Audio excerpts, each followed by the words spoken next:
সকাল সকাল রান্নার তোড়জোড়। প্রথমেই একদম বাঙালি বাড়িতে ভাত ভাত ছাড়া আমরা তো কিছু ভাবতেই পারি না, কি বলো তোমরা? তো এই যে চাল নিয়ে নিয়েছি, আর আজকে করব ডিমের একটা প্রিপারেশন। কি করব সেটাই তোমাদের সাথে আজকে শেয়ার করব। চলো ডিমটা আগে ভেজে নিই। এই যে আমার ডিম ভাজা হয়ে গেছে, এইবার কাটবো পেঁয়াজ।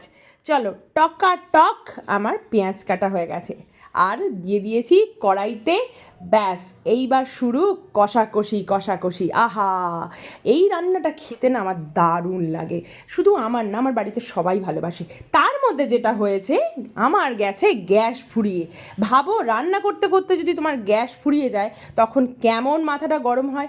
আর কর্তামশাই নেই বাড়িতে, তাই সবটাই করতে হয়েছে আমাকে। ফাইনালি আমার রান্নাটা হয়ে গেছে। এই দেখো আমার ফাইনাল লুক।